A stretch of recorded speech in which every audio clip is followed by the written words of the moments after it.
Good evening, everyone. My name is Vernon Sawyer. I'm the division chief for emergency management. I supervise the contract between the county and Lifeline. And we're going to go ahead and call this meeting to order. Just a couple of housekeeping. The bathrooms, if this is your first time here, bathrooms are just down the hallway. I'm sorry, how about now? Okay. So if this is your first time here, the bathrooms are just down the hallway here on the right-hand side. There's an exit there and an exit there. And you just go through the door to the hallway and make a right.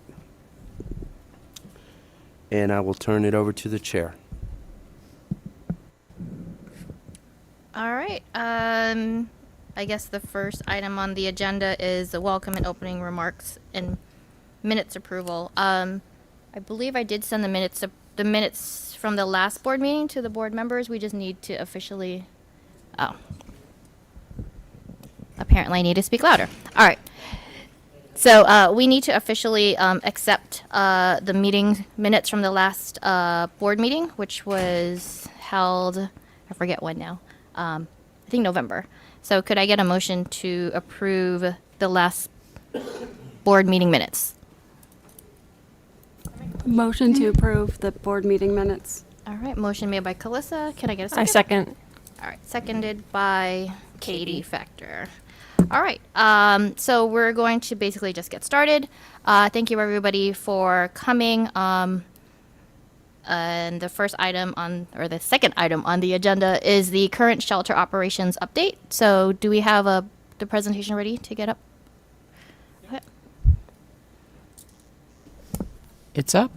Thank you so much. My name is Rebecca Gwynn. I'm with Lifeline Animal Project. I guess I know most of you, but not all of you. Lifeline has the management contract for all of Fulton County Animal Services. This is Audrey Shoemaker. She is Lifeline's director of Fulton County Animal Services. Next to her is Belinda Bell, who's our operations director at the shelter, and Lauren Bluestone is our field services director. So we're going to take turns on some of this, but I'll run through the stats fairly quickly. ISA had sent us a request for some specific statistics, and so we've tried to present all of those, and she had a few other items she wanted to hear about, so we've worked all that into the presentation. So David, you can go to the next slide. Maybe. There we go. So I said as for all of 2023 broken down by quarters, so this gives you our shelter intake. Total intake this year was 7,441, which is up very significantly over last year. And we did feel that we had a pretty heavy intake. And I think the greatest growth spurt there is obviously dog intake, particularly lost dog intake. So that's the majority of our intake is dogs that are at large. And I guess if y'all can ask questions on the stats, or we can just move through them. I tend to go through them pretty rapidly. And I did send this for distribution to all of you on the board. You may have already gotten it in advance. So the next slide then, David.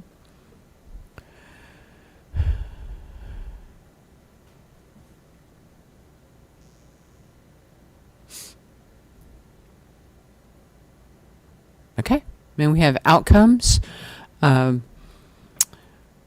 We are up in a couple of areas. Adoptions are up a good bit, and we're very excited about that. So we did see an increase there, about 600 more animals adopted. We've also seen a pretty good increase in our transfer to rescues.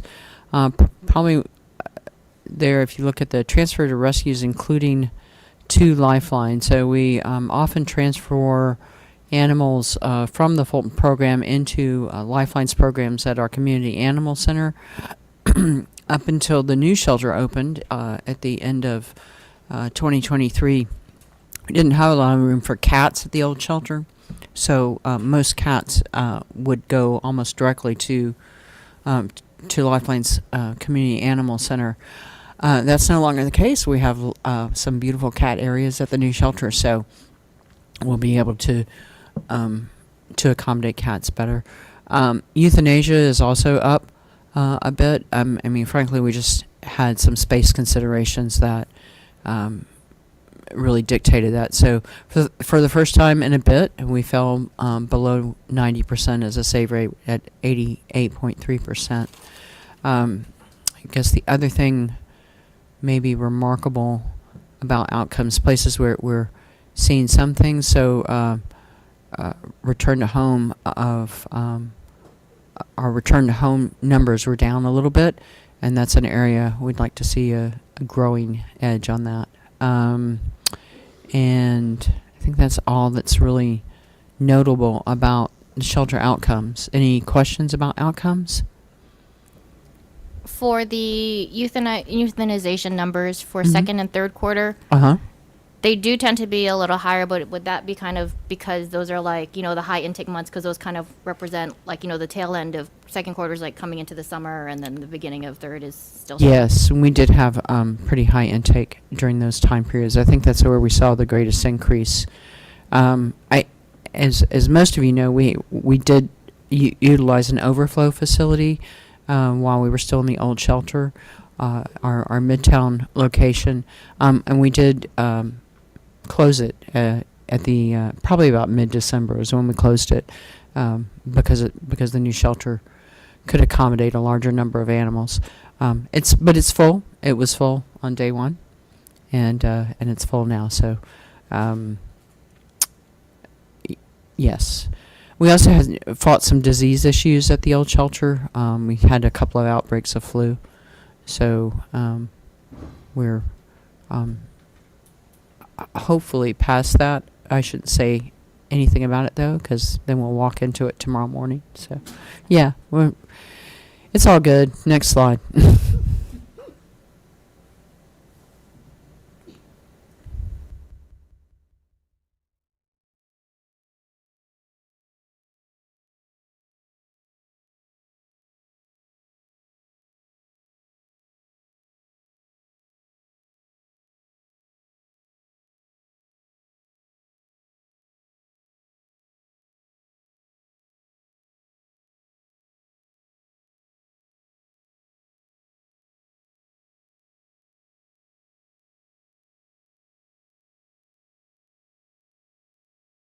And he went back to it on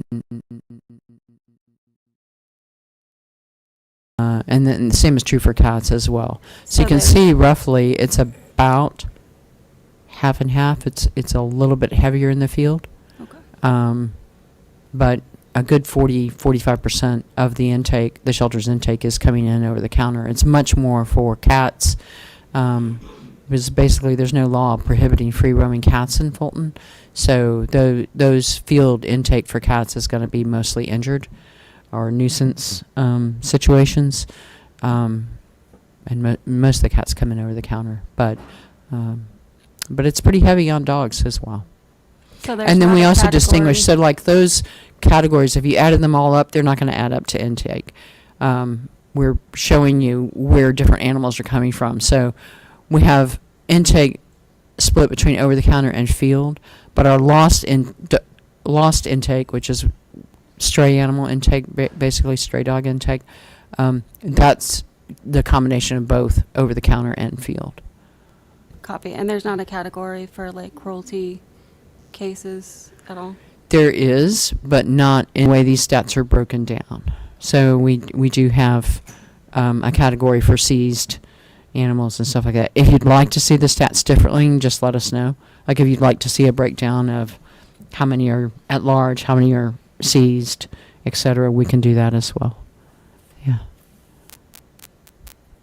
And then our foster program, here we've seen a big jump, and we're really excited about that. Fostering expands our capacity quite a bit. So over almost 3,000 animals went into foster.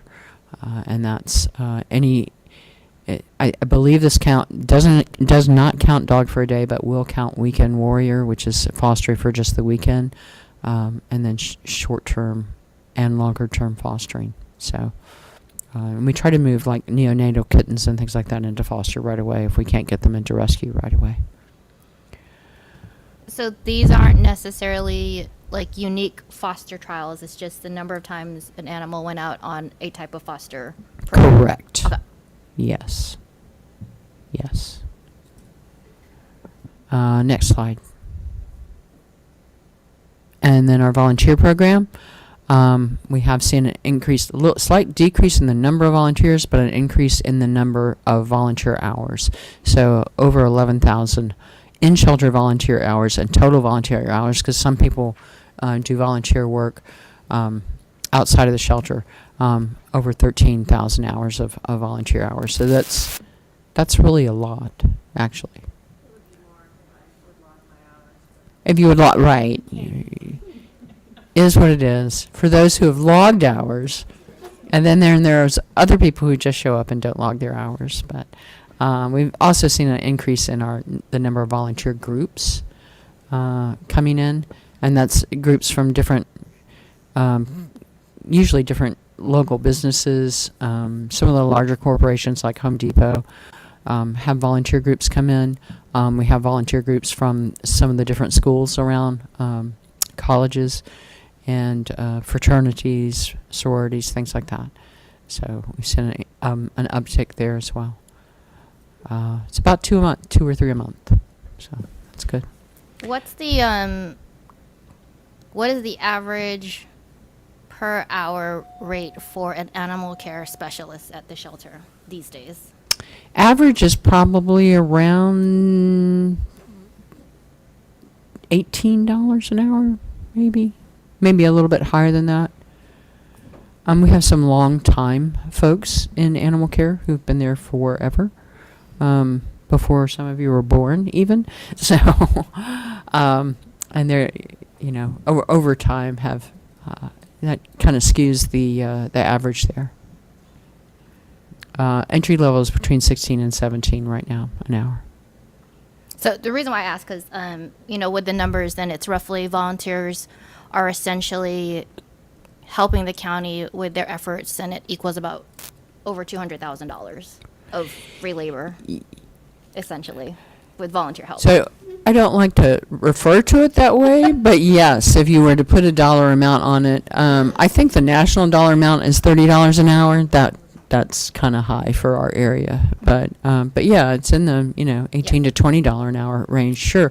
And some of our volunteers have been there for a very long time too, so they would be up in the pay scale if they were getting paid. A lot of our volunteers are really very experienced, and they add some continuity of the program, yourself included. So we're really grateful for the volunteer support that we get. I think. Next slide, unless y'all have any other questions. And then we have our field operations. Calls for service were up in 2023, not a whole lot, but still we're seeing an increase. And that with that came an increase in warnings. We see our citations going down a bit, and that is really good news for us. We'd much rather see people come into compliance than be cited. And so we like to see the warnings a little bit higher and the citations going down. Field return to homes is kind of level, but both in 22 and 23, that's an increased number. So we're not as, we want to that's something we hope that we'll be able to move higher. The number of animals impounded was down from 23, even though the number of calls are up. So that's solving more issues in the field rather than having animals come into the shelter. Our cruelty impounds are up, and stray impounds kind of about level. We're seeing owner surrenders increase really just across the board.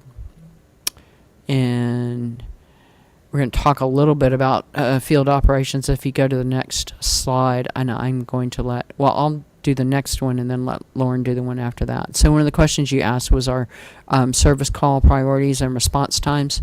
So there are 3 categories of response time: a 45-minute response, which is a 24/7 timeline on those types of calls. A 4-hour response that happens during our regular field services hours, and those are currently 7 a.m. to 11 p.m. Saturday and Sunday, 8 a.m. to 8 p.m. So there's a 4-hour response on those types of calls.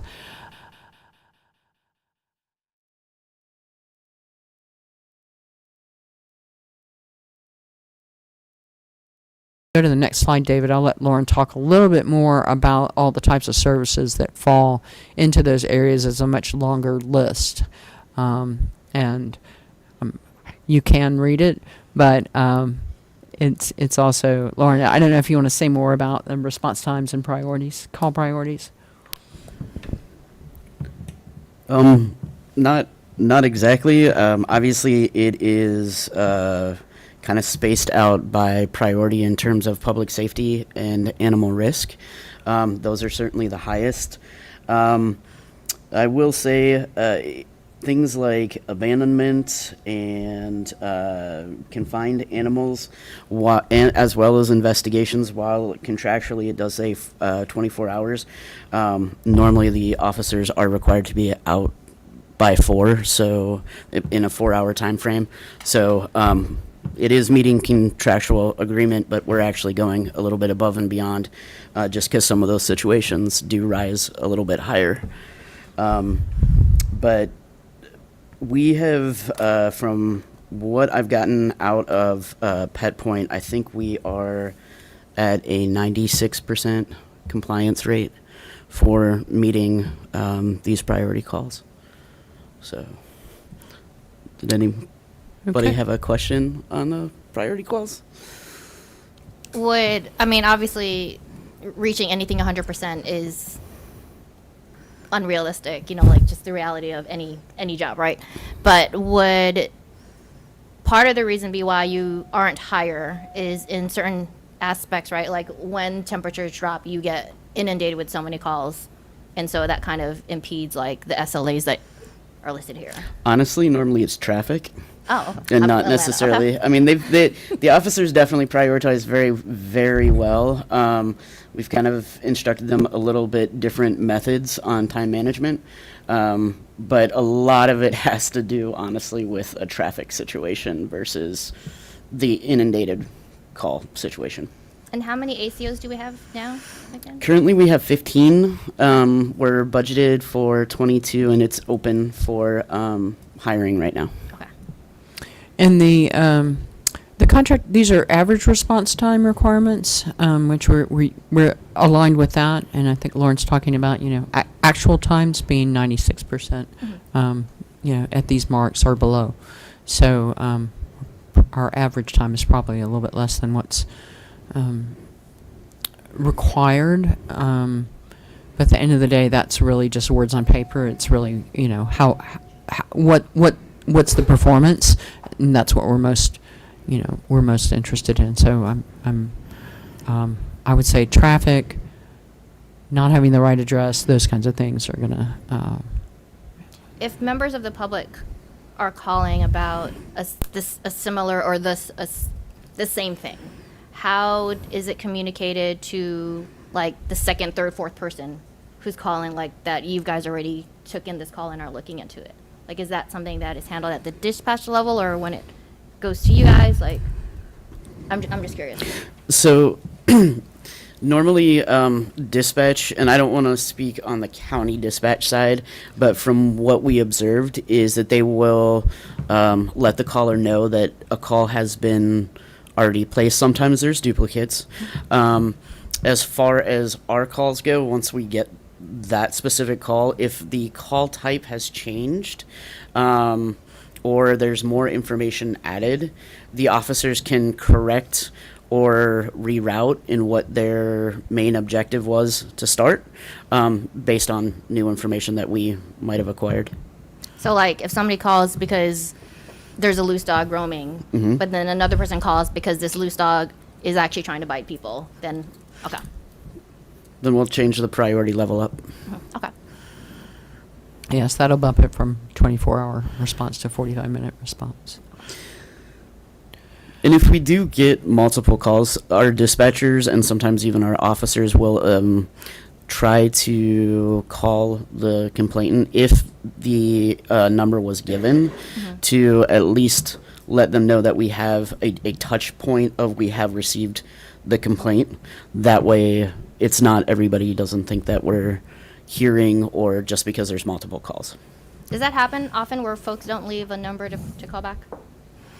There is a high frequency of numbers not being retrieved. A big chunk of, sorry.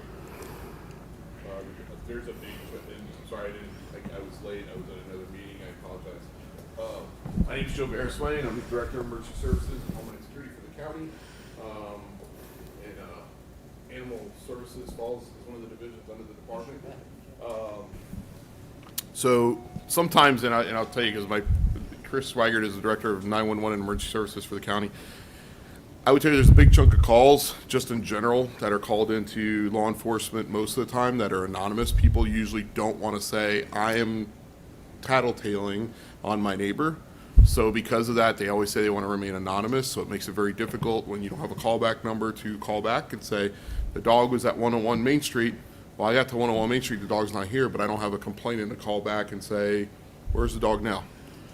So that makes it kind of an interesting time when you're on a call, and that happens to law enforcement and other public safety folks. They many times don't have a callback complainant to interact with. I will say that E911 does a phenomenal job on trying to buffer that, and sometimes they might not get the name, but they do get a callback number, so that there's no like actual name in the system for it. We've had that on numerous occasions, so that we're trying to work remain anonymous, but allow us to have the information at the same time. So they do really, really, really try. Okay. Any other questions about this? David, you can go to the next slide. What? There's another question? Did we do introductions at the beginning? Oh. I'll actually call roll and verify your quorum and all that. Okay. We can call a roll. I'm sorry, because usually Alton's kind of stands in for as a parliamentary position here, but there has to be roll call of officers. You have to certify there's a quorum, so I don't know what the agenda is, but all that should kind of be on the agenda, and then we go over to the room and kind of record that as part of that. So the chair would be the person that kind of does that and introduces your forum. Then once you say you have a quorum, then we can funnel through the actual meeting and start officially. So I just wanted to make sure that we're following that and Okay, we'll do. kind of going through those processes. Please turn your microphone on and pull it Oh, I'm so closer. sorry. I can't hear you in the back. Sorry about that. I'm here now. And there should be a county attorney represented in the room, and they would then announce themselves, and that would be your. So usually the county attorney sits up here and provides counsel to them. So I just want to make sure that that's the way we're working. Okay. All right. So you go ahead. Sorry. Yep. So we'll take a pause from the presentation, and then we will do roll call for the Animal Welfare Board members. So present, Francis Webster, Animal Welfare Board Chair. I forgot what I was. Katie Factor, present, board member. Calissa Wade, present, vice chair. Yoshina Cobra Bradford, board member. Yep. So not present is Karen Levy and Laurel Ann Dooley, but with 4 members present, we do hold quorum. I guess we are now officially, I guess, call this meeting to order at this time, which is 5:31. And present from the county attorney's office. Sandy Monroe. And present from the Fulton County side. Vernon Sawyer, Vernon, your Division Chief. So Vernon's the new division chief over animal services. He did. Okay, sorry. David Brown, Animal Services Coordinator for the county. Nikki Dwyer with Fulton County Police Department. And again, I'm Rebecca Gwen with Lifeline Animal Project. And I'm Audrey Shoemaker with Lifeline Animal Project. Belinda Bell, Lifeline Animal Project. Lauren Bluestone, Lifeline Animal Project. All right, so we're going to kick off where we left off instead of a rehash, or do we want to do a quick rehash? no, we Yeah. don't need Okay. to go back. You may want to approve your minutes again. Just Oh, yes, yeah. thank you. Yeah. We do, now that we are officially at quorum and officially started the meeting, we will do another round of accepting our previous meeting minutes. So can I get a motion for meeting I minutes? call a motion to approve the minutes from the November meeting. All right, I second that motion. thank you. Now we can restart or start where we Okay, left we're going to off. go back to our regularly scheduled programming. Yes. Yeah. David, the next slide, please. All right. Intake procedures. So I wasn't exactly sure what you wanted. So we're going to talk a little bit about what happens when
we have a lot of programs where we try to keep animals together with their families, and we even have friendly finder programs for people who find animals where they can foster those animals, but they get entered into the system so that someone losing their pet would still be able to identify it through our website. But and we have a host of programs where we're trying to keep animals out of the shelter, but those programs are alternatives to shelter.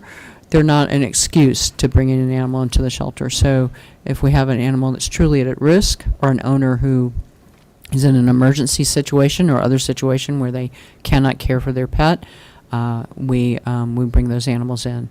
So I think that's a definition. And the other organizations, the Humane Society is probably the largest example, but also our community animal center are private shelters. So, and they're what's called limited admission. So that means that they can determine when and what kind, when they're going to take in animals, what kind and how many. And it's based, so for an open admission shelter, whether or not an animal comes in is based on the circumstances of the animal.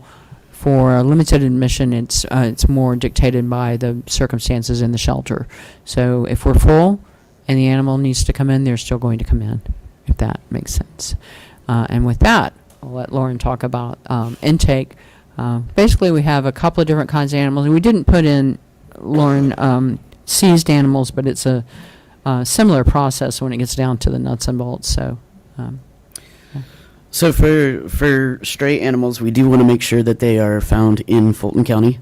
So that's one of the first things that we ask. We ask the finder, if there is a finder, how long have they had the animal. We ask little things like what was the behavior during the time that they've had the animal, if it was long enough to get some little information and notate stuff like that. We scan for a microchip. That's actually done, I think, 3 different times before the animal even hits the kennel floor. Again, noting any behavior medical issues, not just from our observations, but also from what the finder is telling us. This happens both in shelter and in field, so the field is required to do this as well. There's suggestions, like Rebecca said, with the Friendly Finder program. The field officers are trained to kind of complete that, just like the inside intake is. So that's available so the animal never even comes through the intake door. Instructing individuals and educating them on what to do if you find a lost pet, because chances are this isn't going to be the only one that you find. And at least make that messaging consistent. And as far as animals being brought to the shelter, it is about 15 to 25 daily. And you'll see the 25 kind of peak more on the Friday, Saturday, and the rest kind of taper off. Or if it's after a holiday, you'll see a big jump. What's a little different in the field is they are required to drive around the neighborhood. If there's anybody out, ask the individuals, hey, have you seen this dog? Do you know this dog? And they do occasionally do the knocking on doors and kind of canvassing a little bit more grassroots to try to find an owner. So that's the primary difference between the intake procedure. For owner surrenders, the majority of owner surrenders actually happen in intake, with the exception, and this is the reason why you see the field owner surrenders going up, is that if it is a cruelty or confiscation, we do ask the individual if they would like to owner surrender. There's a reason for that. That is so that all of the liability, especially if it needs medical, is on us, and not necessarily the owner, but it also decreases the amount of court holds that we have within the shelter, so we're not holding animals for as long as we were. This is not in lieu of dismissing a citation. So they're still getting the citations, but this is something that could be rather than a cost of care, especially if it's medical. But that's why you see the field owner surrenders a little bit on an increase, and that is the only time, unless there's an emergency, that owner surrenders occur in the field. I'm looking at my phone, I do apologize. Somebody was not thinking and didn't bring their regular glasses. For owner surrenders, first and foremost, we determine, hey, why is it that you want to surrender the animal? What's going on? What is your history with this pet? That allows us to determine what kind of resources that we can offer. Scan for a microchip always, because sometimes there's some trickery, and we want to make sure that this is actually the owner of the animal that is being surrendered. We go into a lengthy conversation with community support, the resources that we can provide, as well as determining what is the best course of action, including making an appointment for an owner surrender. There's a few reasons why we do that. It's not that we're not going to take the animal, but it does allow us to manage the census inside a little bit better. We cannot manage it through, obviously, strays. So owner surrenders, it does happen, but it does take a little bit of time and effort on the animal owner's part. So with that, although there's, like she said, always with an emergency, we will not turn anybody away with an emergency. So that is 100% true. We get between 5 and 10 owner surrender requests a day in the shelter. What is the current count for current court hold dogs in the shelter today? Do you know off the top of your head? It's not that high. Court hold. Between 15 and 20? So these would be like situations where the owner just refused to give up the dog? Because that's why they're still under court hold, like as live evidence, basically? Yes. Okay. Okay. Next slide.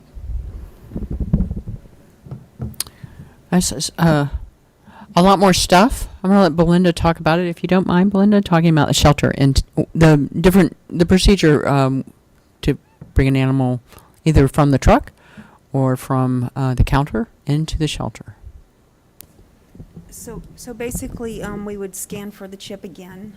Sometimes they can be missed in the field or when the front counter's taking them in. If a chip's found, we generally hand the information over to the community team so they can search that chip. Next, if an animal needs cruelty exam, we write that up for the doctors to do immediately. We don't want them in the shelter for any length of time before those examinations are completed. The dogs get Bordetella, Parvo, distemper vaccines. We deworm. We check anybody 6 months and older for heartworm, and anybody 6 months and under for parvo when they enter the shelter. The field team actually tests puppies on the truck before even bringing them into the facility. And when there's puppies coming in from the public, they are tested in cars prior to entering the facility. We also do flea preventative. Currently, we're doing Bravecto, and it's a 3-month flea preventative.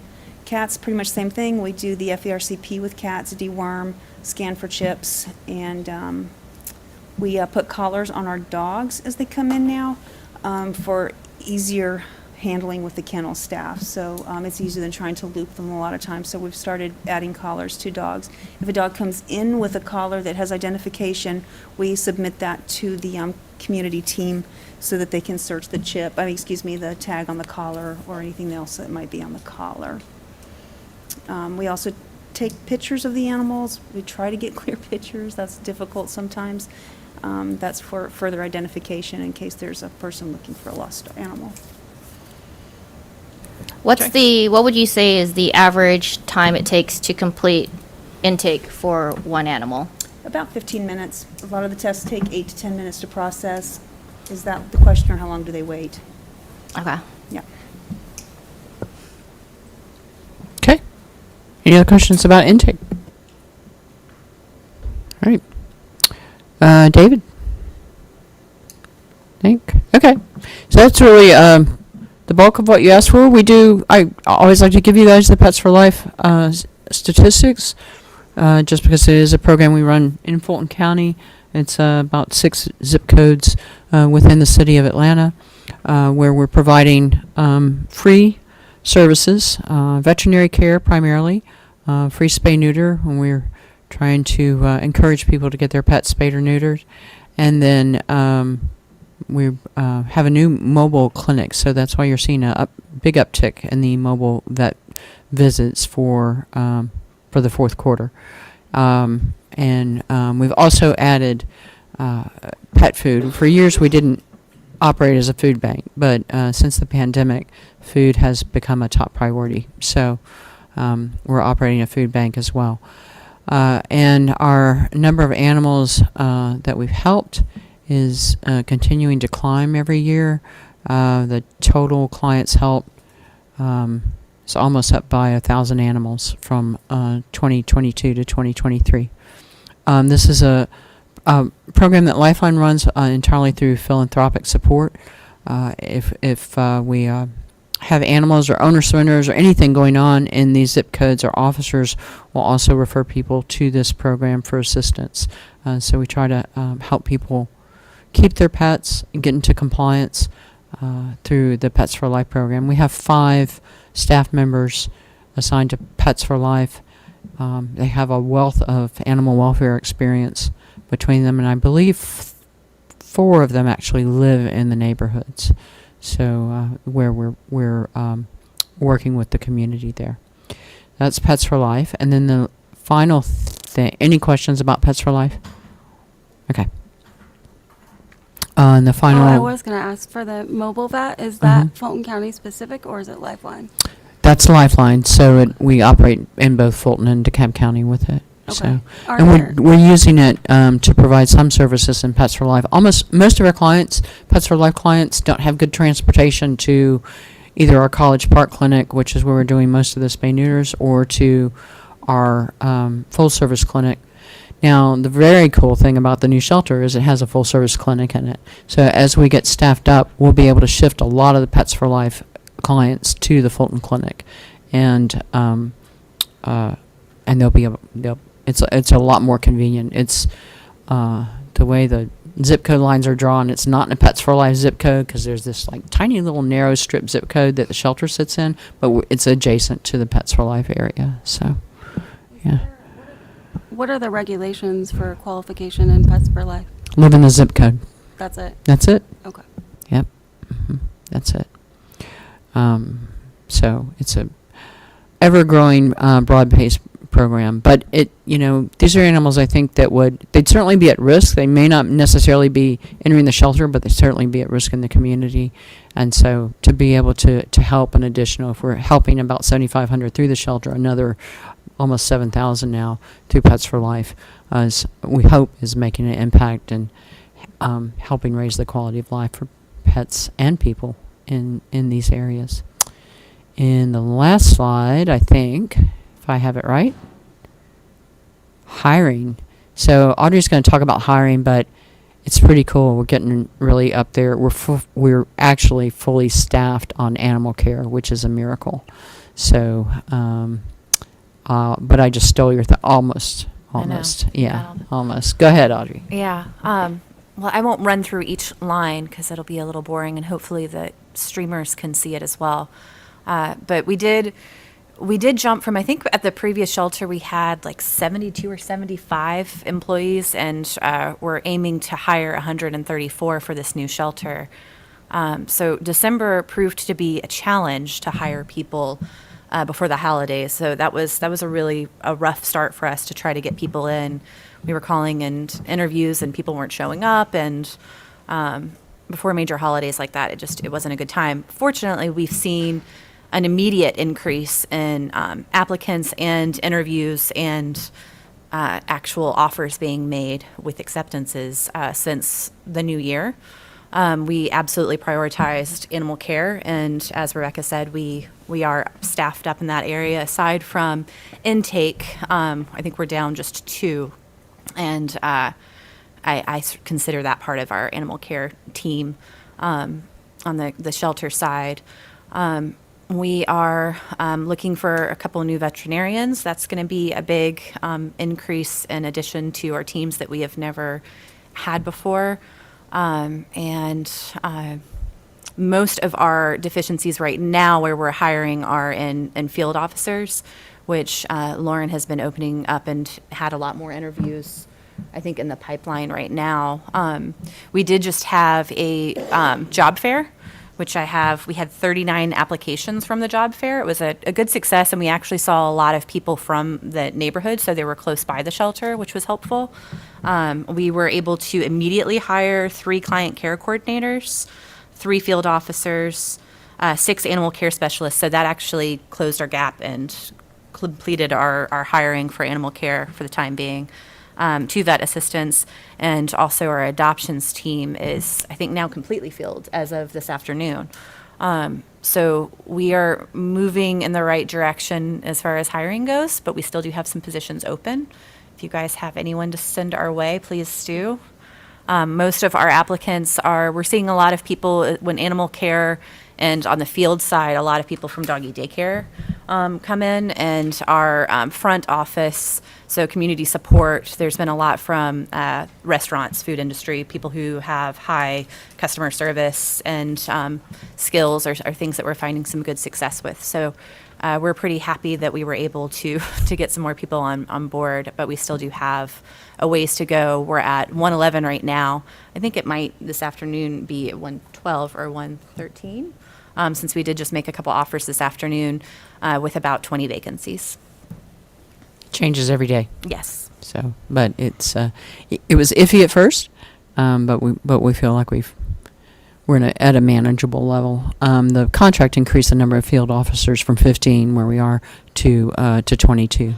So we're optimistic that that's going to be filled quickly as well. Any questions about staffing? So we've been through a period with the shelters where turnover has been horrible. It's been horrible, really difficult to hire people, really for the last 2 years. And I was in a meeting this morning with shelter directors in North Carolina, Michigan, Arkansas, and Texas, and they were all saying that things are starting to get stable. They're all seeing hiring level out. So I'm hoping the world has turned the corner on hiring. But we have had a much better response starting with this year. So, and they were, actually, it was a bunch of directors who were kind of whining because they're like, I budgeted for a 10% vacancy. So we've got, at the 23, that's a 17% vacancy. So, we're doing pretty well. Yeah, I'm really excited about some of the people that we're bringing on too. We have a lot of great new hires. Just to echo where we were, like you were saying earlier, we're almost doubling our staff. So it's been a challenge to bring everybody on in a timely fashion with the economy the way it is and just the workforce of today. I was talking, the sheriff today was mentioning he has over 100 vacancies right now. Oh, wow. Way over 100 vacancies, and the county's challenged in many ways. So bringing people onboarding as quickly as possible before they take on other jobs. That's important right now. So, but just to give you an example, we've doubled the amount of people in that department.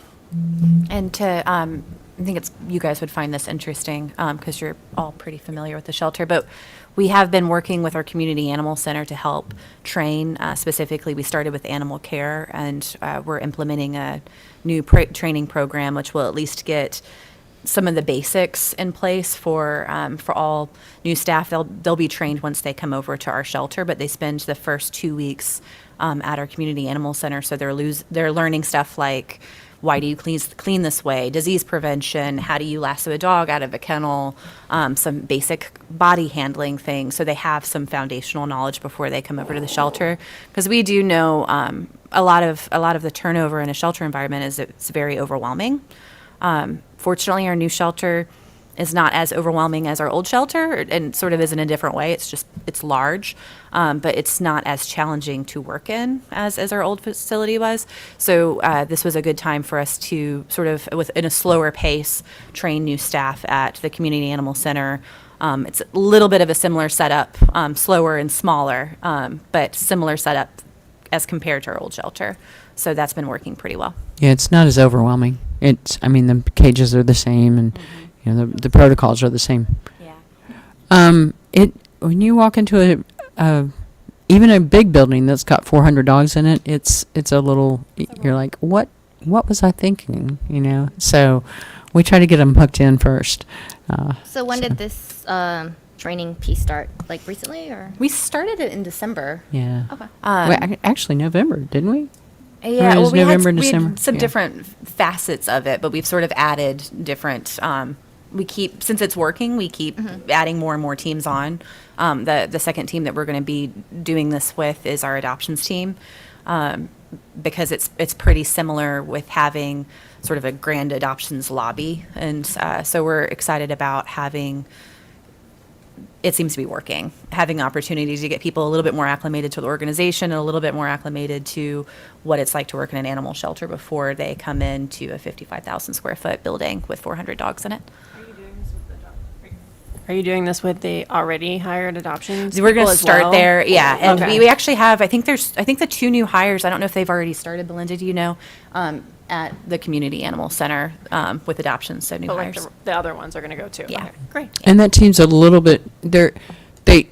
Some of the adoptions team at we call it CAC. They have animal care responsibilities, particularly with the cats. So like Fulton didn't have cats before, basically, but that adoptions and cats are right in the same place there in the new shelter. So yeah, so it's one team at CAC. We'll still have the teams divided here, but it just gets the adoption folks a little bit more acclimated to animals and animal care. So we're hoping that provides a higher level of service, I think.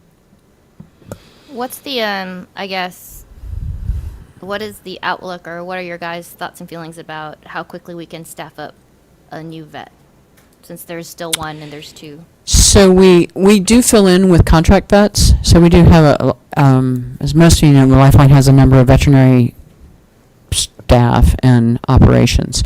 So we have a pretty good supply of what you would call a relief vets, and they're consistent. They're the same people. It's not like a different person all the time. So we fill in with relief vets. We're getting there. I mean, I know location shouldn't be an issue because it's such a beautiful facility, but it's not centrally located, for others. So we are constantly interviewing and we've brought at least 2 veterinarians into Lifeline over the last couple of months, but couldn't sell the location. It is the most beautiful animal shelter clinic you will ever see in your whole life. That's my story, and I'm sticking to it. So I'm pretty optimistic about it. We do have someone, as we're staffed up and we're almost there, we do have a veterinarian interested in providing the public-facing side of it. It would still be on a contract basis, but that would probably fill one of the 2 positions. So it's just getting ready to be able to offer that. We need to get settled into how the clinic's going to function with the shelter first, and so I think we'll be in pretty good shape. But vets are hard to come by. There are 18 positions open for every veterinarian that's looking for a job. That's the national statistic. So, yeah.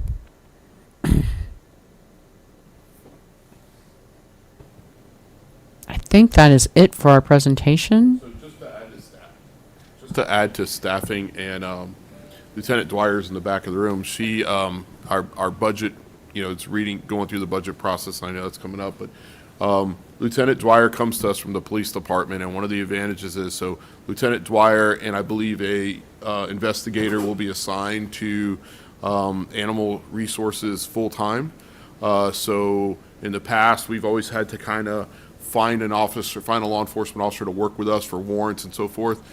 She has a love of animals, so she's just the perfect pick and right fit for us, and we're very thankful that she's volunteered, I guess, to come to us. But with that said, it should expedite some of our cases going through the court system and so forth, because they actually we don't have to wait on a law enforcement officer for felony or cruelty cases. We will actually have law enforcement embedded with our field operations. In the past, that was always an issue. We had to shop around for, is there a city that has jurisdiction, or is there a local entity, or can we get a countywide? County police is a county-wide entity, so we don't have borders to be concerned with. There's no, that happened in College Park, or that happened in Johns Creek. They can flow anywhere in the county, so that's a huge advantage. But I just wanted to welcome her to the organization, and thank you. So yeah. I just wanted to compliment the numbers up there. Yeah, no, the staffing numbers are impressive. And as a current volunteer, we can see it, we can feel it. From December volunteering to now, it's drastically different. December was a dark month. It was a hard time. It was rough. It was really, yeah. I think everyone was really nervous about the situation that we found ourselves in. But I lost some of my hair that month. is that what happened? No, I know. Okay. I have gray. I gained weight myself, and broke my ankle, so I don't. Yeah, there it is. Yeah, it's yeah. So we do seem to have a kind of a rash of ankle and foot. Yeah, there are a lot of scooters going around Fulton County Animal Services, but we're excited about the staffing. So and it seems to be working as well. So that's I'm excited about the volunteers too. I know that you guys have, but I see volunteers everywhere all the time, which we've been trending up over recent years. But I see so many more new volunteers that seem to know what they're doing too. I mean, it's a much easier shelter to volunteer at. And I see such connections between the volunteers and the staff. And that seems to be, that's definitely the direction that we want to continue to head. All right, is there any other questions that board members might have for Lifeline? Yes. I know you mentioned the food bank. How are people able to access the food pantry or food bank that you all have? So if you go to our website, because I can't rattle it off, and look for Pets for Life, there's all the contact information. I think we do ask people to make an appointment because there's just a limited amount. So we want to be able to, and that's the only way to really make sure that people who are in need get what if everybody just shows up. So they make an appointment, they ask for a certain amount and so on. But that should all be on their website, at least the contact information for Pets for Life. Okay. Is there a way do you have like any partnerships outside of the new shelter where if you have people who can't get access to the shelter? I don't think I understand the question. So do you have a way, I know you have the mobile unit for Right, the veterinarian. right, Is yeah. there like a mobile unit for kind of like a Meals on Wheels for people? We do not have that.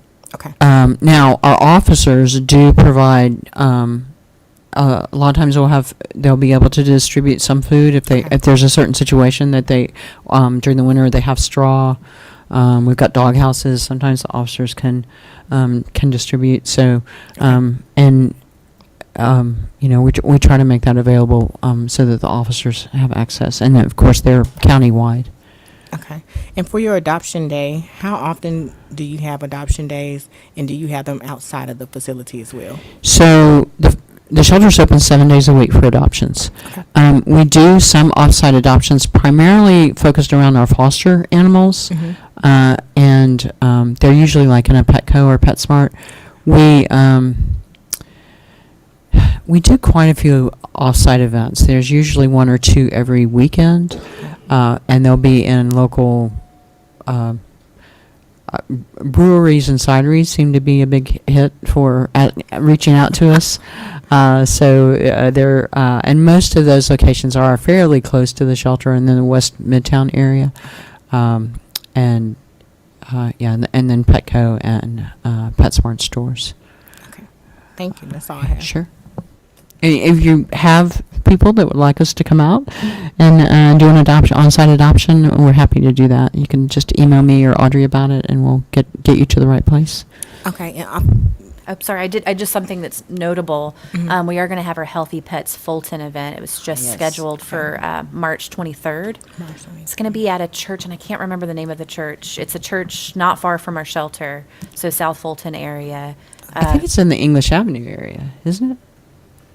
I didn't go to visit. I just know that it's not far from our shelter. Yeah, it's March 23rd. Okay. And that we do a lot of. Pretty much, we have street teams go out to hand out flyers and stuff like that. So we try to pick a location that generally people can walk to, or it's not that hard to get to. And the last one that we did in DeKalb County, over 1,000 people attended. 1,000 pets were done. So, and we're seeing those kind of crowds in Fulton. We had a little issue at the last park that we did in Fulton County, in City of Atlanta. So we're working with the church this time with lots and lots and lots of parking. They'll be able to accommodate the crowd. So we think that'll work better.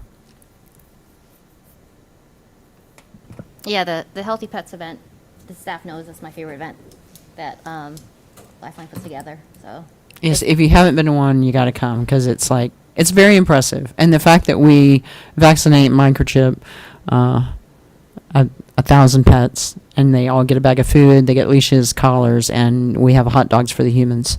And it all happens in like 3 or 4 hours. It's pretty phenomenal to see, actually. any other questions for Lifeline?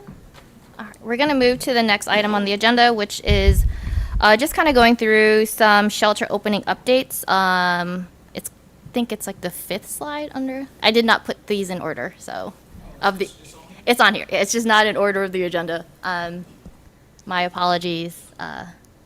My other 9 to 5 actually got in the way. Yep, you can keep on going. One more. Yep, there we go.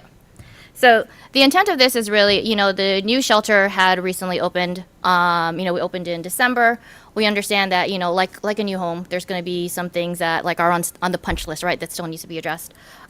Some of these things that we're kind of going through, or we like to go through, are things that essentially were questions or concerns that were brought to us by members of the public.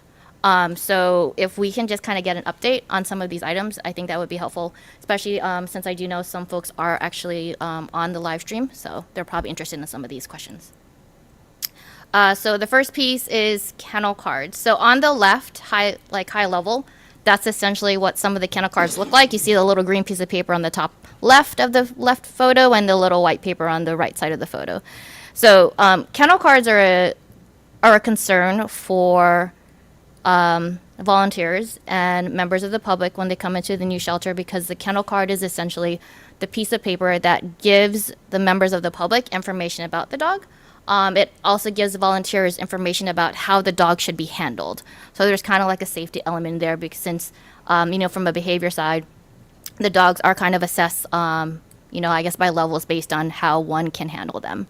On the right is an example of how kennel cards are displayed at Atlanta Humane. I guess the shelter setup in general is pretty similar. How the doors are, how the grates are, and what have you.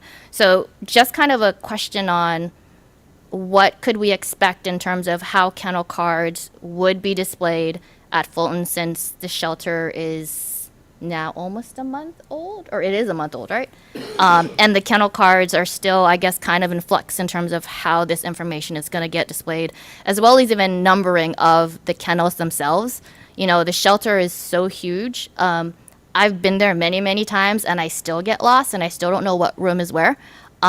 So I don't know if folks on the emergency management side can kind of give some insight on what the status is on kind of like the kennel cards and signage for the run numbers, I guess. So that would be us, Okay. except for the run numbering system. So hold on, because I know we had that's on, I know we had a plan for that.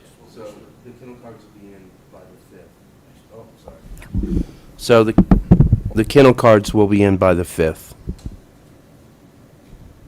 You mean Can the I holders?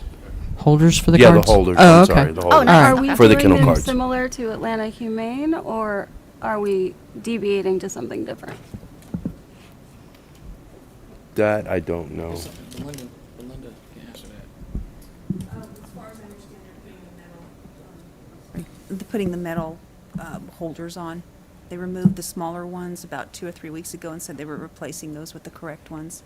So on February 5th, that is the metal holders for the kennel numbers. That's what we're referring to, right?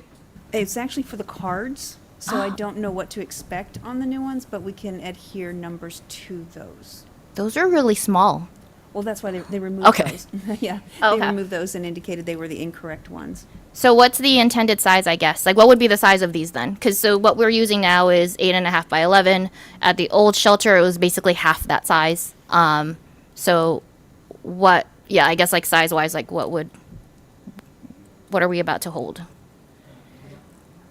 Okay. We'll get that back. Okay. We'll send an email out to the Okay. But February 5th is kind of like the, There's a lot of confusion around that particular issue, like what is actually labeling the kennel itself with the kennel number, and then what information needs to be displayed. So we won't actually know until they get here, but that system is potentially an alternative if it's not right. But there are a lot of different a lot of moving parts. voices involved. Yeah, Okay. yeah.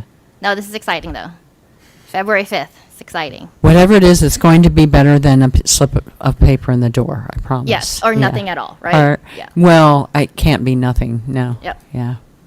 All right. Calissa, did you have a? I know it's what the consultant, Animal Arts, recommended to us, and that's what we went with. Whether that's what we need to adjust later on or that, but they have a lot of these things that are punch lists are things that they have to deliver a certain way, and once they're delivered, then we could say yes, we accepted. We'll make a modification after, but in order for us to check it off and say it's been completed as work that was paid for, We've got to accept it, put it together, let them install it, do what they have to do, and then we can address it. Okay. All right. If it's possible to have it the size closer to Atlanta Humane, so that there's room for the multiple, because usually they do the kennel card with the level and the information, and then the extra card if we have other information, like if the dog's gone out for dog for the day. So it also I needs to don't be even about- know, I'm not even sure what they look like. So making a suggestion today, I don't know, it was already ordered. Whatever we're Right. getting, we're going to get, but we can look at in the future making a modification to it. Okay. So copy. I don't know what we're getting because I haven't seen them. So Matt was the one that had that discussion, and I know it was brought up to the group, and so I can't tell you even what they look like myself. Yeah. And I was there, but I don't know where it landed. So it's going to be beautiful, whatever it is. It's going to be We're great. gonna have something, right? We're That's going to have what- something. We're going to keep up with it, or we will find something else that is gonna hold as you to the joke. attractive. They're gonna It put looks like flowers on they've it got and- like they've got like enrichment stuff in bags and stuff like that. And okay, that's cute. Cool. Yeah. All right. Okay. And then the next slide is the next item that we kind of want to talk about, but I think there might have already been an update. So we know play yards and cleanliness has kind of come up in terms of it's an animal shelter, poop happens, but where do we put said poop? Because there's no place to put them. So I'm ordering those and working with CGL to install them. CGL is the maintenance crew that the county put in place. They're at the shelter for the majority of the day, and so they're going to help install. Are they kind of similar to the top They're image, actually they're or- very similar. They're almost exactly the top. Okay. We have two different versions. There's going to be the internal courtyard version, which is essentially what you have up there. And then a second one that will be placed sort of throughout the play yards in the back and then in the front of the building Nice. to encourage people to clean up after their pets. And we have addressed, I mean, as Lifeline staffs up, the rotation just getting cleaned Yep. is going to be greater. But, you know, we're getting there, and I know that that's one of the priorities that they have, those play yards and the green spaces that we have inside the building and all those areas, as that's a priority as they staff up. Yeah, that's here. When do you expect them to be in? I don't have an update, but in the next couple weeks. They have been ordered, right? We're working on ordering them. I'm working with Steve and I'm getting them installed. Sorry, he has to check to make sure that he has the right equipment to be able to install them. Since the internal courtyards are walls, he just needed to make sure he can install them properly. Do we have regular trash cans, like the bigger on wheels, to make it easier coming as well? Do we know? We do. We have those throughout the shelter. We have trash cans in each one of the different animal pods to be able to make that easier. Okay, I didn't see it yesterday, but I might have just missed it. So it's good to know we have one.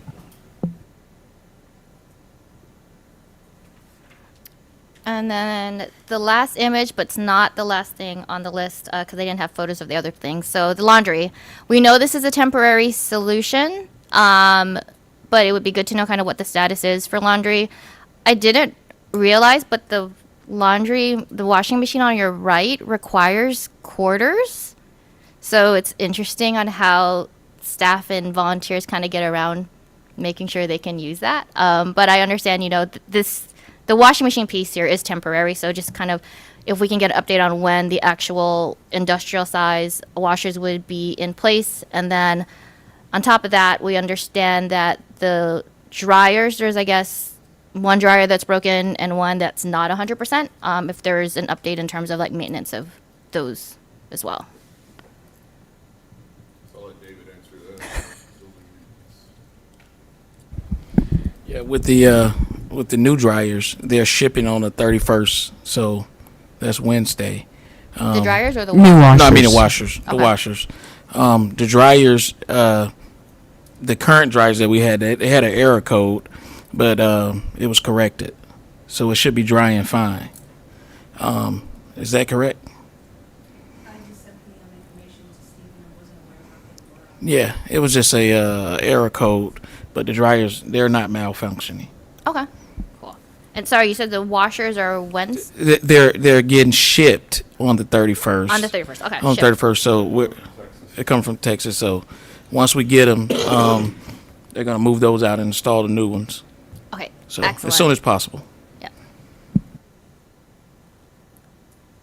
And just to clarify on the quarters thing, the coin box is out, so they can use the same quarter over and over Yes. again. They're not having to pay Yeah, for yeah, it.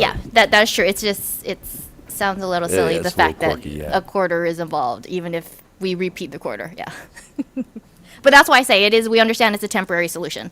So it's good to hear that the permanent solution is on its way. Yeah. That's the last of the images, but I want to go through my list to make sure that I didn't miss anything.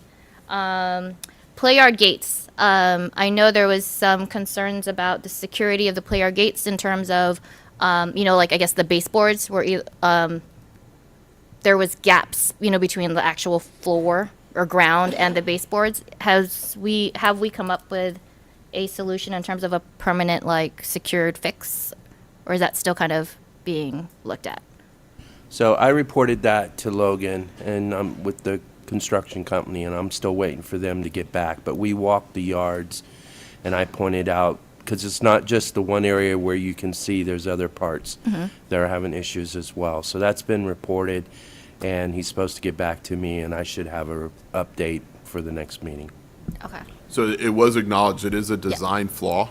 Oh, okay. So Logan represents the contractor that was doing the construction.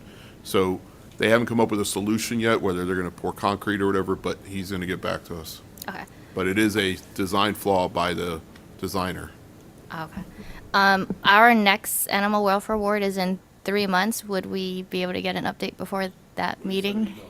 Okay. Okay. What was this? The air filter and temperature management. So I just want to get an understanding of how this is managed. Certain times it feels like the air filter or air isn't circulating, basically, particularly on holiday weekends, because that's usually when I go in. So is there, like, I just want to understand, like, how that air filter system works, how it's managed, and even, like, from a temperature side as well.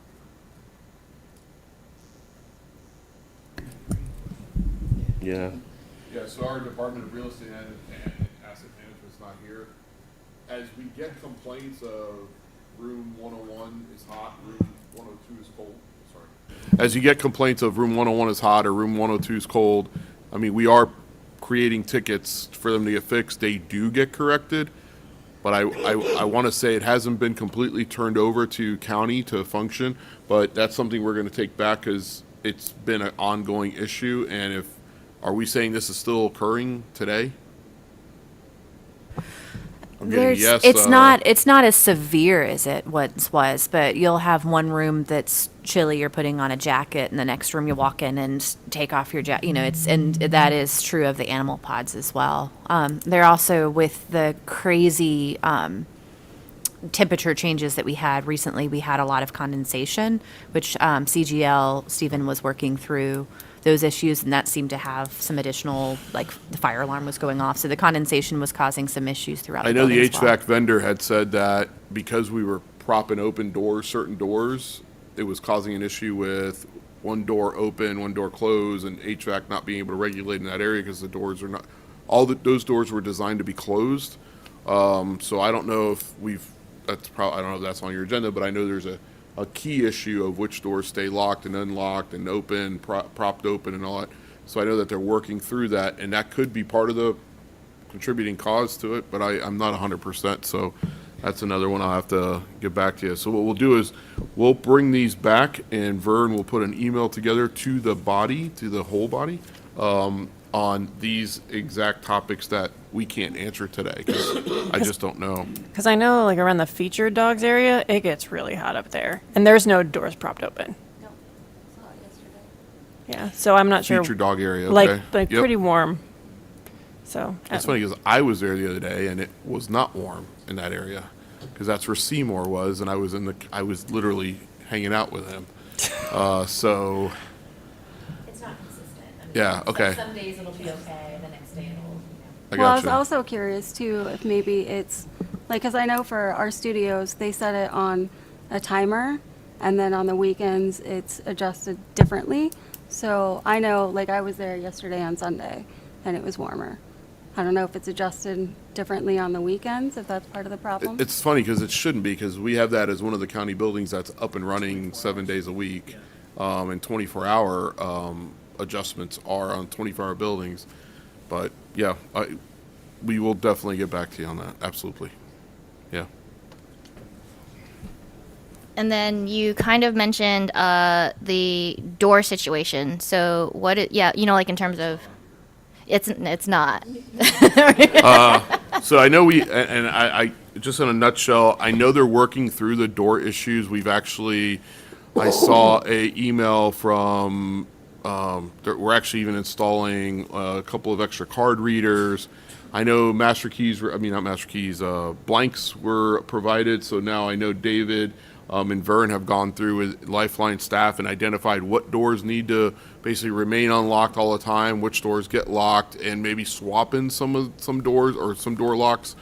So all of that, I don't want to say, again, I'll have to get back to you, but it is a work in progress. I know they're working on them. I think they're actively working on some of these doors as we speak, kind of thing. So I will have to, unless you all have something further for that. Yeah. I know it's a work in progress. And some big ticket items that were there, the county network, for example, is, let's just say, not operational in many of the county buildings today. And if you watch the 5 o'clock news, it may be a little longer delay than we thought. But I know that the radio system in that facility is up. It was not affected by the outage right now. I know there's an internal radio, because I know that was brought up today in another meeting on how they communicate, because our phones are challenged in there today because the Wi-Fi is down in most of the facilities. So I know we've made some recommendations to Lifeline of which two-way radios to purchase for in their communication and so forth. So those are all things that I had on my notes to bring you up to speed on today. As far as facilities, and I know this is but as far as opening challenges, we've had quite a few. It's a new building. We've had leaks. We've had, gates that don't open, gates that are supposed to be closed that are open, and we're working through all those as a priority punch list. We're working with Lifeline, kind of to mitigate some of the situations, like, which garbage can do we roll out outside? Do we keep the extra construction garbage, cans, or do we get those emptied more? Do we bring smaller ones? All of those issues are going to be learning curves, and we're kind of allowing us a little bit of a grace period, if you want to call it, where both sides are going, hey, this wasn't done and it's impacting operations. We realize that, down to we can't open up the Sallyport gate and, with our remotes. And so all of those things are challenges on both sides, and we're working through one by one. We have an active punch list that we're actually going through that everybody has access to. I have not seen it I would tell you, in about a week and a half. So I know Vern and David are keeping up with it and updating it as things get corrected. And as things need to be added, it's a Google Doc. So, both sides can add stuff, updates, and add additional issues should we need them. We're all on one shared document now, because we had several different ones going along. So even the vendors are on that document now. So, if there's a big priority, I know there was things like the barn had an issue where not enough fill, so we couldn't put a horse in there if we had to, and I'm probably not saying that correctly, but more or less we had to get more fill in one area, so we had fill delivered. I think CGL helped us with shoveling it in there, so that's an issue that's taken care of. We've had some issues with the fire alarm system, and I know those are being taken care of, so again, it's a new building. I can tell you, because the county occupies another new building on the south end, which is our warehouse, and every single day I add something to the list there as far as an issue. I'm not making excuses, but I can tell you that we're working through every one of the issues as they're brought up. Safety is a priority for us, so one of the things was we have to keep exterior doors locked. We don't want just anybody walking into that facility. It creates an issue for everybody. And we don't want a citizen who goes, oh, you know what, I can park in the back and just walk into the back. No one sees the citizen. No one would see a bad guy if they walked into that facility. No one would see if a dog was taken out of that facility. So those are things that we need to get up and running. The county police is, the camera install that's there. It's going to be monitored downtown. We also want the ability to monitor at folks, at desks. Like, let's just say Audrey has access to, on her desk, we'll be able to log in and see cameras at the facility. So those are all things that we're working on, and just an array of stuff that we're just trying to get through. Just to add to that, because you were talking about things that might be more important on the punch list, I think the play yards would definitely be more important because it does become kind of a safety issue for the dogs to get loose and be running outside. Agree. Also, if you Agree. can do a login where they can control the HVAC, that would be amazing, because then they're not having to communicate with somebody that might be So off. we can't, so the county has it locked down to where the HVAC systems, including the one even in this room, are controlled by a central unit, a central system, let's just say. So if I need this to be adjusted right now, like we do at some of these meetings, like I had to do before this meeting started, and it went from 74 degrees, which is the after-hour temperature, to 70. I don't even know what it's at right now, but that's what I asked for. And unfortunately, until they get a cadence there, we're going to have to just blow up their phone and blow up their emails until it gets done. And listen, I will nag as hard as I have to get things done, and we'll just continue saying, hey, this is an issue, this is an issue. I mean, it becomes if it's a safety issue, then we will take it to that level. There's kind of a 4-degree temperature spread that the county allows for, so 4 degrees above what they have it set is what they allow it to do before they'll call somebody out. So let's just say you have it set at 74 and it's 78 in the room. They will allow it to run at 78 until they can get somebody back out there on a normal business day. Can I ask, I don't know who to ask, how many keys do we have now for the building? Like 1,000 keys. I don't know. It's like a giant box of, Isn't totally there serious. like one? It's like a giant box of Oh, keys. I thought it was like 2. We started with one master key. Yeah. We have 3 now. So are we talking about master keys or how many keys to, like, So, I was just wondering, so when I volunteer, I go in the evening, and so a lot of the kennel staff will be doing their rounds at the end of the day, and they'll be locking up some of the doors. But if an adopter comes in and wants to see a dog that has been locked in his featured room or flex room, I can't get in there, and usually I have to track down a key.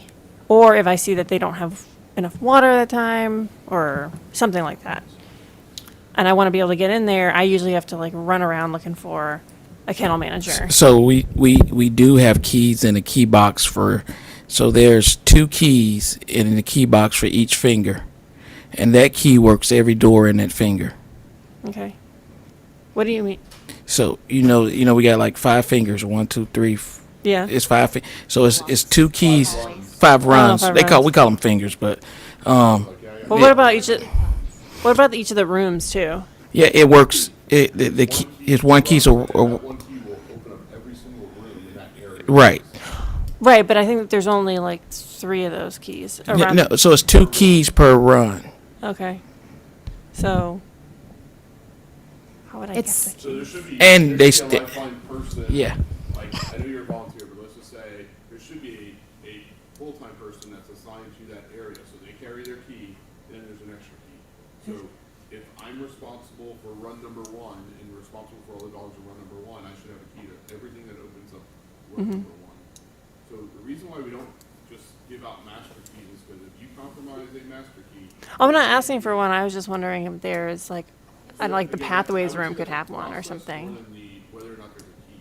It's a process of how you get those doors unlocked, because the keys are there. Okay. Yeah, it's been a challenge, as you sort of have highlighted, because we do have so many volunteers and staff, and with shift work, it's been a challenge to figure that out. We started with the master keys. It was kind of always, tracking down, running around the building, trying to find somebody. So that's why they have now assigned different keys to the internal animal pods and those different rooms. And we have been using lock boxes for those because it's been so difficult to find the one person who has those different keys. And those were delivered 2-3 weeks ago. Yeah, we signed forms. So recently. Lauren, account manager, has the key to the lockbox, and there's also one up front in the safe for the lockbox. And then the supervisors will have, will have one master key, and I've got a master key, and Audrey has a master key. I guess I should just. It still is. It still is a process of having to find keys. We're hoping that we can find a simpler process for that. But we've one step at a time have been sort of addressing the issues that we've been having with locked doors, because there are so many doors in this new So many facility. doors, yeah. And it's a very large facility to run around. So. Okay, I didn't realize about the lockbox. I thought you guys still only had 2. So. And then, Joe, you kind of touched on this a little bit, but aside from the IT issues today, in general, Wi-Fi access in the building, I saw that there is an access point called Fulton County Public, but is it working? Is it not working? They are working. I mean, they've been tested, and I would say until yesterday they were working. I'm not sure of the status today.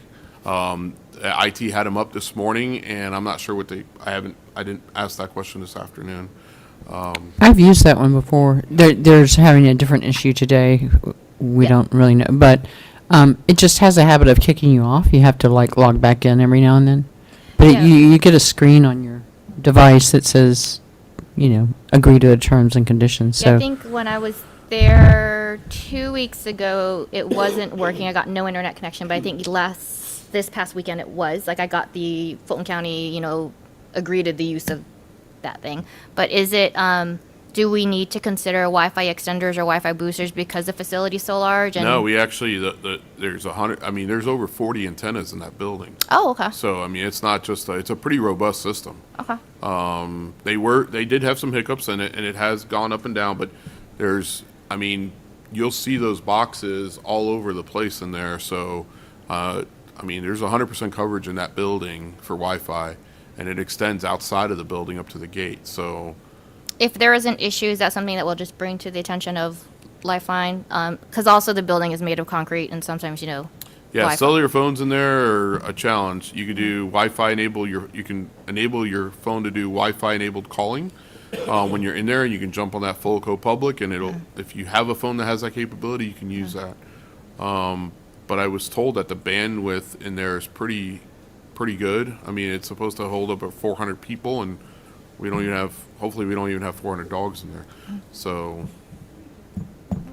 oh yeah, okay. but they don't have smartphones yet, so Not yet. we're good. Not yet. I asked because there's a lot of tools that volunteers use, that require data, and if their phone service doesn't work, they need Wi-Fi. Plus, if a volunteer is locked out in the building and they need to find somebody, they'll send a message, on one of the mobile device apps, and if they have no service, they're So kind one of of the things that we looked at is we probably have some cradle points. Some I don't want to say iPads, but what's another word for tablets? We have about 30 tablets that we're about to, on the emergency management side, that are a couple years old, that I just got word that they were part of a grant that we can repurpose, and I haven't even told these folks that, but we're going to repurpose them to be able to give to Lifeline. So they will work on the Wi-Fi, and so it'll be another technology enhancement that they can have there, and they have OtterBox cases and stuff, so it'll be helpful for your folks as far as being able to work there. Nice. Was there any other questions that the board might have had?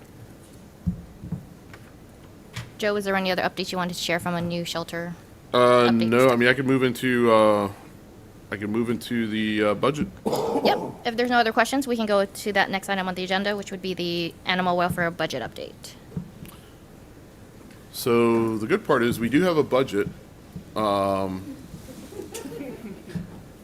the folks that are in that room right over there with the chairman and everything, so we do have a budget. As of today, we don't have access to the budget, so it was ratified in the last January 24th meeting. So once that budget becomes finalized, goes through system, it'll get dispersed to the departments. Payments to our provider will be made and so forth. So that's kind of where we are right now. Our budget enhancements, so just to give you an idea, our budget enhancements were all approved, so Lifeline's entire response to the RFP and contract was approved at full amount, so it allows us to have the enhancements and staff that they requested. The enhancements we requested for building maintenance and so forth were also approved. We have one city that we were supposed to just have a meeting this week, but I'm not sure if that's going to happen. All the cities signed their IGAs except for the city of Atlanta. That's the only one that we do not have a signature from. And It's East Point. oh yeah, I'm sorry. East Point did email us about who's signing first, I want to say, or who's on second. So everything has gone through kind of as planned, and that's where we are. Unless you have any specific budget item questions that you'd like me to address. I didn't have anything specific, but I don't know if any of the other board members had. Is that a no? Yes. I guess I could ask, with the budgets for each that each city pays into, what all is that covering? It covers, let's see if I can break this down. So it covers the Lifeline project. It covers some expenses like our police department, the involvement now. Covers, I can pull that up and read it to you. I mean, it was emailed to all of you, all the breakdown with a PowerPoint back 3 months ago. But I can pull it up. You just have to give me a minute, and I'll break it down for you. Yeah, I'm not sure, or I don't recall us receiving that. Yeah, it was the information PowerPoint that we actually displayed here. With Okay. a breakdown of what every city paid as well as the total breakdown of the budget, but I can read it off for everybody.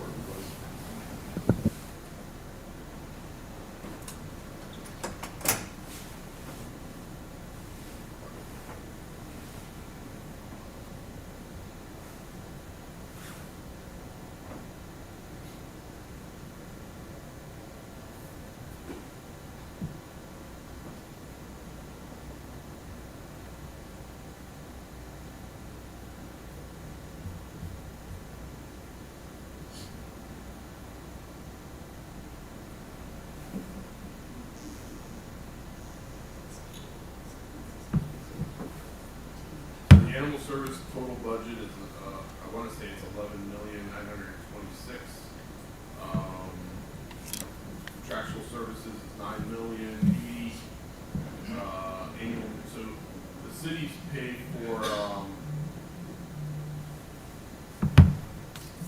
have to get back to it, because I don't want to reading off my phone, and I'm not prepared to answer that question. But the cities do not pay for things like the actual building and the capital cost of the building. That's not being shared by the cities. There's a maintenance part of the actual contribution from the cities, and then there's a larger maintenance cost of the actual year-to-year of the actual building and facilities. Things like power and so forth are not on there. I know the cities contractually pay for the Lifeline payment, and will pay for things like the dispatch services from the county and so forth. They're going to be moved into that from last year that were paid for by the county. But I will send you an email of this breakdown, and I may just actually send you this whole PowerPoint because this is how we got to this amount. And I think that would just be a cleaner process for you. And I'll have to send it from, can't send it from my phone.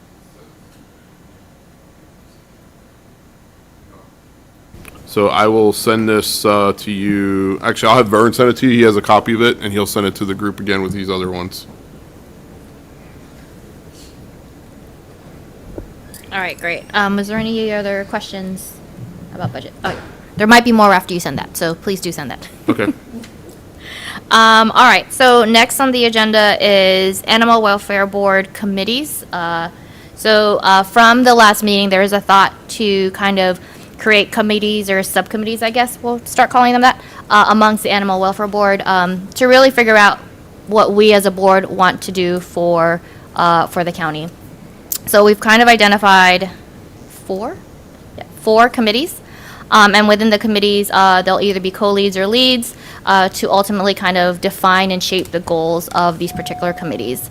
So when we talk about the committees or subcommittees, we are looking at a committee dedicated for shelter operations, animal welfare legislation, education, and community support. So when we talk about shelter operations, we can go to the next slide. At a high level, it's essentially working with the Emergency Management Agency as well as shelter management. So in this case with Lifeline for Fulton County Management, Fulton County Shelter Management. And just kind of working together to make sure that the shelter is operating according to expectations. So according to what's in the contract, and kind of like working through what might be brought up from a community aspect. So folks on the committee should be knowledgeable with standard shelter operating procedures. Most of us who sit on the Animal Welfare Board are, because we are or have been volunteers. For co-leads on this will be myself, as well as Calissa Wade. And then the next slide.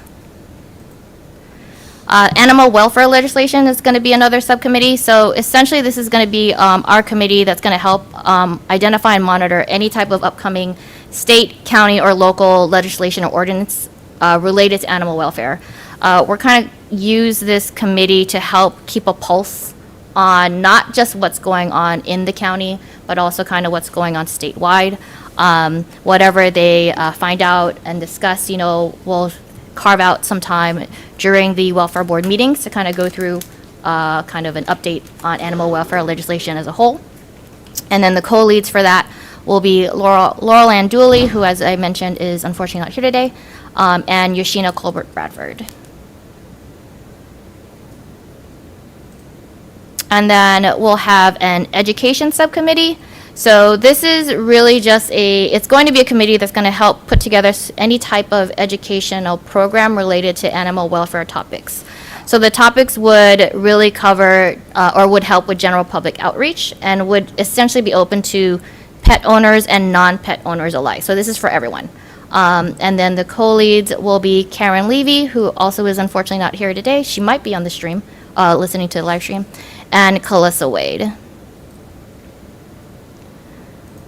And the last subcommittee will be community support. So this is going to be specific to a pet owner in Fulton County. So it's going to be a committee that's going to help identify resources for pet owners, like whether it ranges from low-cost, vet services, training, housing was brought up in one of our meetings. In terms of, can we kind of help identify, areas where, all dogs are welcome in terms of housing. So this committee will and can work with the actual community support team at the shelter. And then right now it'll be led by Katie Factor. We did have a question for the attorneys. I actually sent this question to Mr. Bowman. I don't know if he passed it on to you guys, but for the subcommittees, is it okay that we have members of the public who kind of want to join as members of the committee, or like how can that work? So that question was not forwarded to me, but it's certainly something that I can look into and get back to you. Okay. Yep, that'll be helpful. So, because it takes a lot for animal welfare. All right. With that, does anybody have any questions on kind of the direction where we want to go in terms of these subcommittees for the Animal Welfare Board? Any suggestions or things that we might want to consider? All right. Awesome. With that, before we go into other questions and public comments or public commentary, I did kind of want to pose this 2024 Animal Welfare Board meeting schedule. So this will give us basically now we know when the dates of our meetings will be. Roughly, or based on our bylaws, we are required to meet on a quarterly basis. So today is the first meeting of the year. So ideally, if we meet on a quarterly basis, we are looking at meeting on the last Monday of the first month of the quarter. So that means the next meeting will be April 29th, followed by July 29th, and then October 28th. I know it's hard to plan things in advance, particularly for the rest of the year. And we can definitely, revisit the next meeting date at the end of the existing meeting. But this would be the proposed meeting schedule. It says last Friday, but those are Mondays. Oh, I meant Monday. That's what happens when you multitask. I like to think of Monday as Friday, too. So can we make sure, so we kind of need to get the meeting agenda out to the county attorney's office and Jessica's folks as early as possible. Okay. And so David can email the previous meeting notes so you all can review them and then approve them for that meeting.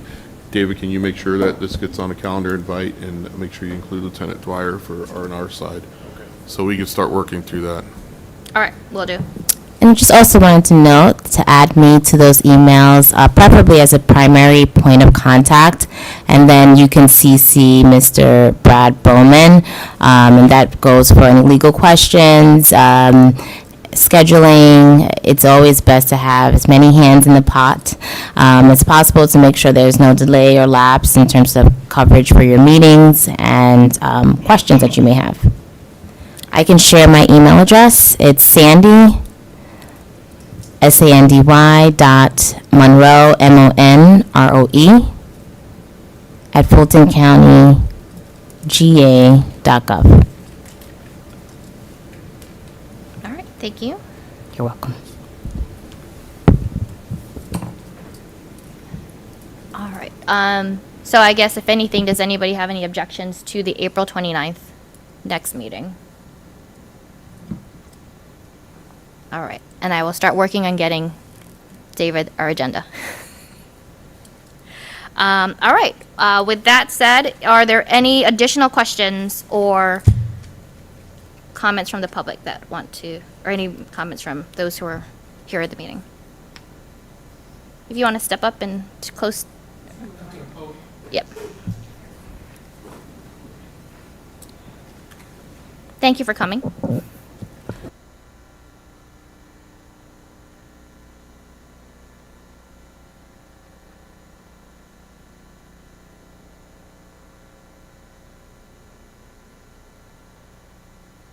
Yeah, we'll be fine.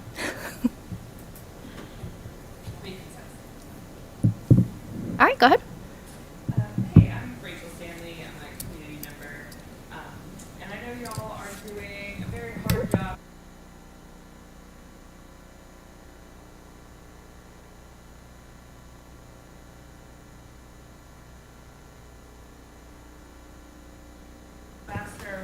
Sorry, one second. Is that mic on? I feel like it's red. Just press the button. Okay, thank There we you. go. The green light does help. I'm Rachel Stanley. I live in the community in South Atlanta. And I know y'all are doing a really hard job with a lot of challenges, but there seems to me to be some low-hanging fruit that could make everything more efficient. I've lived in Fulton County for 10 plus years and just found out about these meetings about a month ago. Today's not a good example, but if you Google the name of this committee, you find some news articles from a few years ago. So even something having a dedicated place where these meeting dates are held would be super helpful. On a larger note, same comment around field services. Again, super hard. I definitely understand the resource limitations, but when people call, especially in this past cold spell, I had experiences where I would call field services again and again and again. Nobody picks up. Call 911. Maybe somebody picks up there. Maybe they don't. Maybe you get sent to 911 voicemail.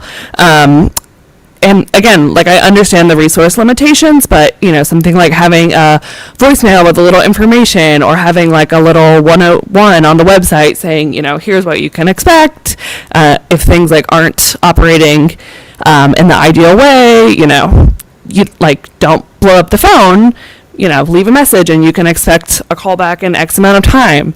I think sometimes these processes are a little opaque, and then that probably leads to more communication and outreach for y'all when maybe it is on y'all's radar, but because of the process, it's not totally clear.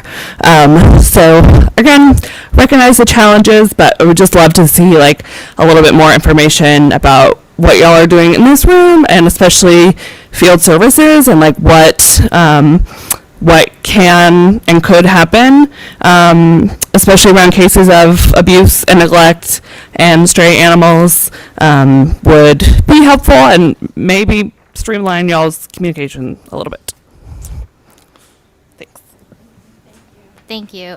One of the things that I personally want to see as part of the shelter operations subcommittee is to kind of figure out how can we streamline and share what the Animal Welfare Board or what Emergency Management does or what Lifeline does, with respect to all the animal welfare stuff, right? So whether that's working with the Fulton County team to have a dedicated page on the Fulton County government site that actually lists, our meetings, our meeting minutes. So it's like basically one place to find all of our stuff. So that's kind of one thing that I'd like to kind of see come out of the Shelter Operations Committee, so. There is a direct link button on the Fulton County site that actually takes you to Fulton County Animal Services site. That's on our website, so we could link it or put it on our page. It's kind of an odd thing. Usually in most counties, animal services, it's its own department. Here it kind of falls under emergency management, but we could create a link or put something on there to, put another link that says, here, go to this for the notes, or go to this for this, and yeah, we can do that. It's just a question to go along with what she was saying. I've heard in other areas you can text 911. Is that possible, and would that be more efficient for animal services instead of just calling and calling and calling? Yeah, so I'm not sure, when you call 911, what 911 center do you get? I'm in South Atlanta. I'm not sure. Do you live in the city of Atlanta? Yeah. So that's, when you call 911, that recording you're getting is Atlanta 911. So you're calling Atlanta 911, and yeah, you're going to sit on, because you're in a queue now of other 911 calls. Then once Atlanta picks up the phone, Atlanta determines, okay, hold on, that's Fulton County Animal Control you need. They transfer you to a 10-digit number that then puts you in the queue at Fulton County 911. Then they dispatch it. If you dial the 10-digit number and you push 2 for dispatch, it doesn't go to animal services. It actually goes to the 911 center that's here. They dispatch for field services. So it'll say for immediate dispatch, or something, I don't know what it says, but when you call that number, it'll say for immediate dispatch or something, press 2. When you press 2, it'll actually take you to the 911 center that's located here in this facility. So it should never say leave a message on the 911 side. It'll say please wait, and you're in a queue, and you're in an order, and the next operator that's available will pick you up in that same order. Yeah, so when you said there was a recording, we don't have a recording on the floor, so I know you're dialing some other 911 center. Not necessarily your fault, or because, typically the general public doesn't know the difference between what we call PSAPs. What 911 center do you live in? So I think those are just issues that we probably have to work through, and make sure that the numbers that are out in the public come to either Lifeline or our center. We'll work on that. Especially in high volume times, like you can't fix everything, but providing a little more clarity, I think, would help a lot of people too. And I was just going to piggyback kind of on Calissa, the question she asked. Is there a way to, not now, I know everything is a process, to stream it in a way we can do maybe an app separate from everything else, and something, I guess the example I would use is like in, I think, City of South Fulton, we have their see-click fix. So for code and ordinances. So when you see something, you automatically, wherever you are and you're standing, it automatically captures the address where you are. If you're taking a picture, and it automatically routes it to the department. You choose whatever the issue is, and it routes it to a department, and you automatically get an email back. With that, I will say a lot of people you can stay anonymous, but it still asks for an email address because they have to be able to get back in contact with you. So I don't know if that's something we can streamline here in Fulton County for the Animal Welfare Board. Yeah, because elections does it, Fulton County Elections, right? They have their Fulton County Votes app, DBHDD, the behavioral, they have a mental health type app as well. So like these particular areas of Fulton County, like they have apps. So I guess kind of to what Yoshina's saying, like, is there a consideration that there can be one for animal welfare? And we don't have to have an answer today. Yeah. It's just a Something to suggestion. consider. I I'm just think. saying, I mean, Yeah. the problem with that on the animal side, we'll start creating, so those websites are not, even though you'll get a bounce back email saying, thank you for reaching us, with animal services, people will start using that and they'll send an emergency. This dog is vicious and is in the area, send. There's no expectation that someone's gonna receive that, so those applications, they're not mission critical. They're not, someone's gonna die if no one gets that email, because it's a code enforcement violation. So my concern is always that, yes, you can text a 911, and Fulton County does receive text a 911, and that's really, and when you do that, it's really a last resort. I can't talk on the phone, so I'm going to text on the phone. So they do allow that for emergencies. But as far as animal control, I would caution you, because if you start if you open up an email to the public, people will just start, everything goes on an email, and there's then an expectation that someone's monitoring that email when it comes to the welfare of an animal. I'm not saying it's impossible. I'm just saying I'm not saying we don't need to streamline the process. Maybe look at how we streamline the process may be a better answer. Because I know the stats, and they're answering calls within 30 seconds. I mean, but some people, hey, it rang 30 seconds. If it's an emergency and you're calling 911, that's a little different. But a 30-second queue is not a horrible queue to report something. No, absolutely. And I'll say this before we exit out, is that just from a public standpoint, because we are to the public right now, I know they hear a lot of the concerns or things we wanted to address. It may seem like it's a lot or it's a lot of issues. However, anytime you have a new project, or just like you mentioned, anything in real estate, a new build, there's always going to be hiccups or things that we're continuing to work through, even with technology. So I just want to acknowledge for Fulton County, even the Animal Welfare Board, I think everybody has done a great job. I think Fulton County just gearing us back up. That was a good thing for all staff here. I think everybody has done an excellent job of getting the moving parts together and kind of streamlining and working everything out. So I do want to say that and say thank you to everyone.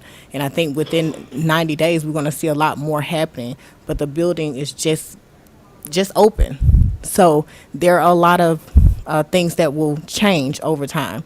But thank you for the process. Thank you for the people who's engaging. And thank you for our chair for engaging with the community to make sure their voices are heard as well, too.